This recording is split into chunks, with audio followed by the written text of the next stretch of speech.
साथियों नमस्कार, कैसे हैं आप सब लोग। मज़ामा केम छो, कसा आहेस। साथियों, कई बार आपने देखा होगा कि किसी व्यक्ति का जब तलाक हो जाता है तो वो व्यक्ति सेकंड मैरिज करना चाहता है, पर उसके माइंड में डर क्या है कि उसकी जो पूर्व पत्नी है, एक्स वाइफ, कहीं ऐसा ना हो कि वो अपील कर दे तो वो सेकंड मैरिज जो है वो नहीं कर पाए। अगर फर्स्ट वाइफ अपील करना चाहती है तो उसका टाइम लिमिटेशन क्या होगा, किसको अलर्ट रहना है, और जो अपील है उसकी जानकारी कैसे होगी। और अगर in the mean while appeal file नहीं हुई है और सेकंड मैरिज कर ली और उसके बाद जो है अपील फाइल हो गई just to extort the money, तो वहाँ पर राइट्स क्या होंगे कंसर्न हस्बैंड के। ये बेसिक क्वेश्चंस हैं हर हस्बैंड के।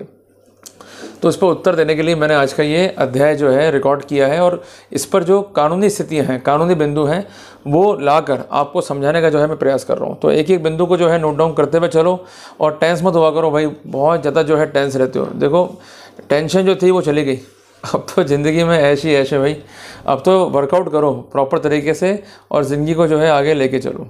साथियों, एक जजमेंट जो है मैं नोट कराना चाह रहा हूँ आपको, जिसमें सारे समस्याओं का जो है आपको समाधान मिल जाएगा।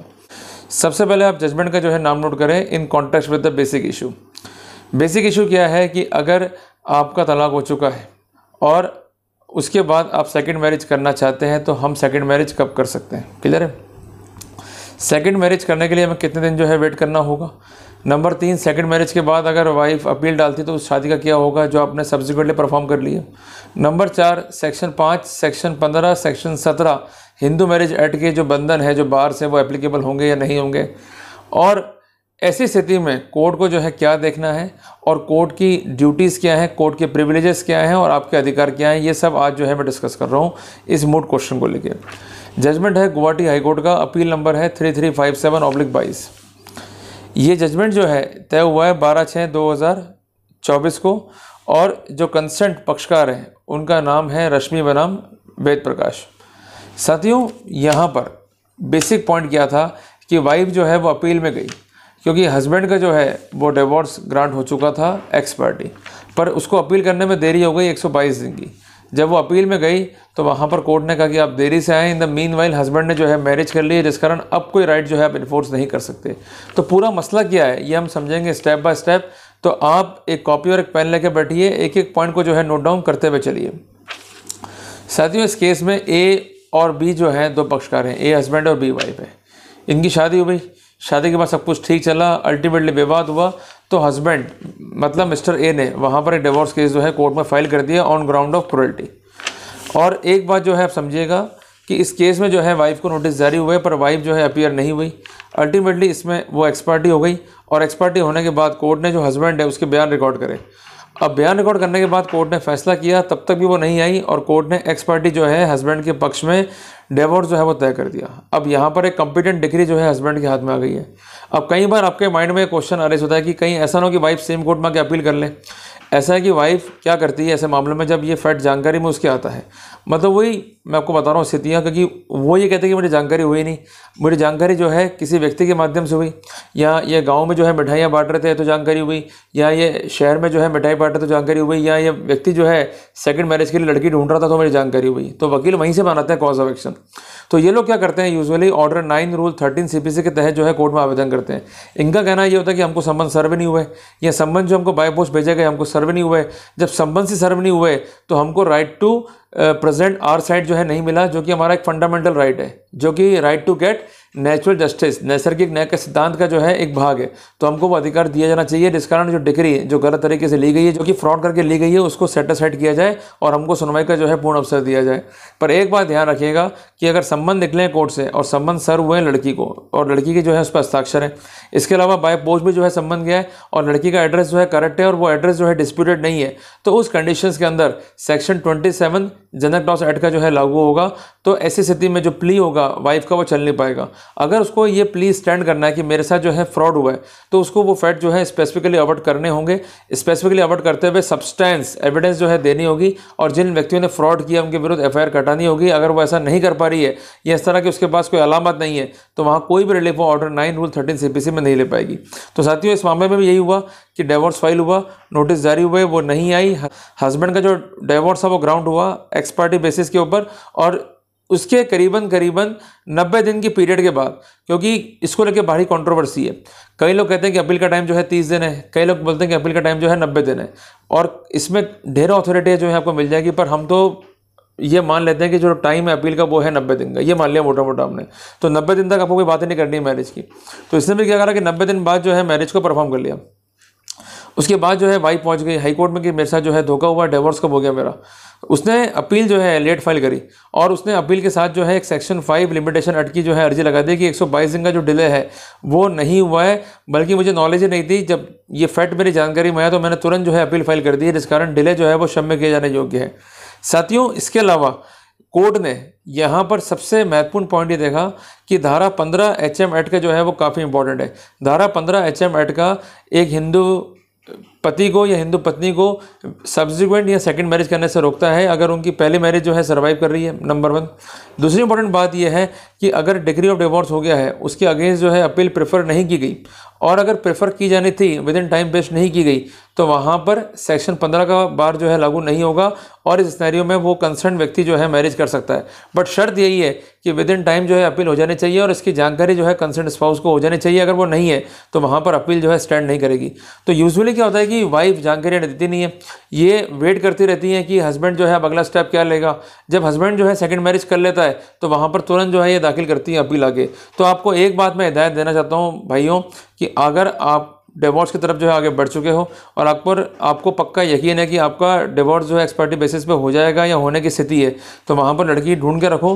90 दिन बीतते ही आपको 91वें दिन जो है मैरिज करनी है, और आपको कोई डिले नहीं करनी है। ये नहीं पापा मना कर रहे हैं, अरे मेरा क्या होगा, चलो पूरे मुकदमे जो है निपट जाते हैं, अपन देख लेते हैं, उसके बाद जो है मैरिज करते हैं, इससे कोई मतलब नहीं है।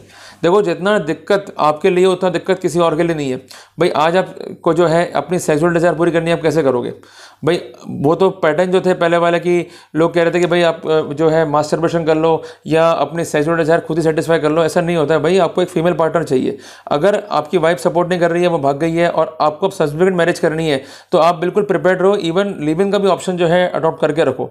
ये आपको मैं इसलिए कह रहा हूँ क्योंकि देखो, कोर्ट में जो है मुकदमे टाइम होने में समय लगता है, 2 साल 3 साल 4 साल 5 साल, इस टाइम तक हम नहीं बैठ सकते। और कितना कर लोगे इसमें, तुम कितना कर लोगे मास्टरबेशन। तो महत्वपूर्ण बात यह है कि इधर उधर जाने की बजाय, अपनी बॉडीली हेल्थ खराब करने की बजाय, आप एक सिस्टमेटिक ट्रैक लेके चलो ना बैठ गए भाई। आपको अगर फिजिकल नीड्स को सेटिस्फाई करना है, just have a live in partner, and apart from that अगर आपका डिवोर्स हो गया है एज पर लॉ, तो वहां पर आप सब्सिक्वेंट मैरिज जो है परफॉर्म कर सकते हो। पर इसका अभिप्राय ये नहीं है कि हम गलत सा तरीके अपनाएं, या हम गलत सा पिक्चर देखें, या गलत सलत आदतों को जो है अडॉप्ट कर लें, या हम वैश्यवृत्ति में जो है चले जाएं। ऐसी गलतियां मत करो, आपके बॉडीली इंजरी होगा। आपका एक बड़ा भाई होने के नाते आपको मैं समझा रहा हूँ। तो आपकी जो फिजिकल नीड्स से पूरी करो, बट सेक्शन 15 की स्थिति भी जान लो। वापस से कह रहा हूँ कि जहाँ पर मैरिज सर्वाइव कर रही है, तो वहाँ तो आप सेकंड मैरिज नहीं कर सकते हो, प्लान लिव इन प्लान कर सकते हो। बट जहाँ पर आपकी मैरिज जो है डिसॉल्व हो चुकी है, उसकी अपील फाइल नहीं हुई विद इन टाइम, और जो टाइम था अपील फाइल करने का वो निकल चुका है, तो इस सिनेरियो में आप जो है सेकंड मैरिज परफॉर्म कर सकते हो। और ये व्यू जो है रिट्रीव किया है in the matter of Tejendra Kaur versus Gurmeet Singh. And apart from that, इस निर्णय में हालांकि व्यू काउंटर ये था कि ड्यूटी ऑफ हस्बैंड है वॉच करने की कि अपील फाइल हुई है नहीं हुई है। बट इसके बाद एक बेटर एंटीबायोटिक हमारे पास में है सुप्रीम कोर्ट का, वो है कृष्णा वैनी बनाम पंकज। ये जजमेंट है 2020 का, और जो फैसला डिस्कस मैंने किया है पहले वो है 1988 का। इसमें यह कि रेस्ट्रिक्शन जो है वो तभी एप्लीकेबल होगी कि जब अपील जो है विद इन टाइम फाइल हो गई है, और अपील फाइल हो गई है विद इन टाइम, ये ड्यूटी वाइफ की है to communicate to the husband. Means जो पक्षकार अपील कर रहा है उसकी ड्यूटी है। अगर ऐसा वाइफ नहीं करती है या कंसर्न पक्षकार नहीं कर रहा है, तो उस सिनेरियो में उसका फॉल्ट माना जाएगा, जो अपोजिट पार्टी उसका फॉल्ट जो है यहाँ पर नहीं माना जाएगा। तो कुल मिला के साथियों, यहाँ पर कोर्ट ने माना, चूंकि इसने 90 दिन बाद जो है मैरिज करी है, मैरिज जो है लीगल है, और उस मैरिज को जो है चैलेंज नहीं किया गया है। अपार्ट फ्रॉम दैट इनको समझ नहीं मिले हो, उनके साथ फ्रॉड किया गया हो, ऐसा कोई स्पेसिफिक प्लीडिंग में नहीं है। तो ऐसी स्थिति में जहाँ पर काफ़ी डिले है, वाइफ एक तरफ तो कह रही है कि मेरा हस्बैंड जो है मेरे साथ में रहता है, या मेरे हस्बैंड से मेरा रिलेशनशिप है, ऑन द काउंटर उसको मालूम ही नहीं कि इसका डिवोर्स ही हो गया, और उसका डिवोर्स भी हो गया, और साथ साथ जो उसके सम्मन्स थे उसको सर्व भी हुए, और सम्मन्स गलत सर्व हुए हो, इस बात को चैलेंज करने के लिए कोई सक्षम साक्ष्य रख ही नहीं पाई। तो कोर्ट ने इस अपील को धारा 28 हिंदू मैरिज एक्ट, धारा 5 लिमिटेशन एक्ट, धारा 15 हिंदू मैरिज एक्ट, इसके अलावा ऑर्डर 9 रूल 13 CPC के स्कोप से परे मानते हुए उस अपील को जो है निरस्त कर दिया, और अल्टीमेटली हस्बैंड के पक्ष में जो डिग्री ऑफ डिवोर्स हो उसको जो है स्टैंड बाय कर दिया। तो कुल मिला के एक बड़ा फैसला है हस्बैंड के पक्ष में। में। तो साथियों ये जजमेंट हमारे लिए कहाँ एप्लीकेबल होगा कि जहाँ हमारा डिग्री ऑफ डिवोर्स हो गया है, चाहे एक्सपर्टी बेसिस पे भी है, वाइफ सब्सिक्वेंटली आती है, पर एक बात ध्यान रखिएगा कि 90 दिन बाद आपको मैरिज करनी ही करनी है। अगर आप 90 दिन बाद मैरिज कर लेते हो तो वहाँ पर कोई भी दिक्कत आपको नहीं आनी है। और सबसे महत्वपूर्ण बात, जिस समय मैरिज कर रहे हो उस समय संबंध या ऐसा कोई डॉक्यूमेंट आपके हाथ में नहीं होना चाहिए जिसके आधार पर वाइफ जो है कंक्लूजन ड्रॉ कर सके। तो थोड़ा सा अपने को जो है अलर्ट वहाँ पर रहना पड़ेगा। और इसके अलावा इस समय कोर्ट खुद भी अलर्ट है। जब भी कोर्ट डिग्री करती है, एक्सपर्टी कोर्ट खुद नोटिस भी जारी करती है। ये कोर्ट का बेसिक प्रोटोकॉल है। बाय हैंड भी जो है समन्स भिजवाएगी और इसके अलावा बाय पोस्ट भी जो है समन्स भिजवा रही है। तो ये बेसिक चीज़ें हैं जिसको ध्यान में रखना है अपने को। और अगर आप इन चीज़ों पर अलर्ट हो, आप इन चीज़ों पर केयरफुल हो, तो कोई दिक्कत आपको नहीं आनी है। और ये जजमेंट जो है काफ़ी हेल्पफुल है। एक नई दिशा जो है देने वाला है मेंस राइट को, एक नई दिशा देने वाला है उन पुरुषों को जो इस तरह की औरतों से प्रताड़ित हैं, जब उनका डिवोर्स हो गया है तब भी वो डरे हुए। तो कुल मिला के अगर आप सेकंड मैरिज कर लेते हो 90 दिन के बाद में, जहां अपील जो है फाइल नहीं हुई है और अपील की आपको जानकारी भी नहीं है, तो उस स्थिति में जब वाइफ क्लेम लेके आएगी भी तो कोर्ट का एक सिंपैथिकल व्यू रहता है कि जब सेकंड मैरिज से कर ली है, अब ये वाइफ भी जो है कहाँ जाएगी। तो कुल मिला के ये सारी चीज़ें जो है करनी है आपको, इस बात का जो है विशेष ध्यान रखना है। और एक बात विशेष ध्यान रखना कि जब सेकंड मैरिज कर रहे हो तो वो चौड़े में करनी है, ये नहीं चुपके कर रहे हो, मंदिर में कर रहे हो भाग के। आपके तरफ के लोग भी हों, उनकी तरफ के लोग भी हों, भले आप भव्य आयोजन मत करो, कम से कम 30-40 लोग तो हो कि लगे भाई शादी खुले में हो रही है, तरीके से काम हो रहा है और पब्लिक के लिए मैरिज कर रहे हैं बगैर किसी डर के। हम चोर थोड़े ना है, हम जो कर रहे हैं हमारे राइट्स के तहत कर रहे हैं। तो ये जो कर रहे हो आप, जो से बताए गए स्टेप्स हैं, ये हमारा आपराधिक कृत्य नहीं होगा और ये हमें किसी अपराध की तरफ भी जो है नहीं धकेलेगा। तो कुल मिला के चीज़ें बहुत आसान है, बहुत प्रैक्टिकल है। इसको फॉलो कर लोगे तो वहाँ पर कोई भी दिक्कत जो है आपको नहीं आनी है। तो गलत काम से बचो, अपने बॉडीली हेल्थ को ख़राब मत करो और अपनी लाइफ को आगे लेके चलो और अच्छा जो है आप अपने हेल्थ कंडीशंस को रखो। यही मेरी प्रभु से प्रार्थना है।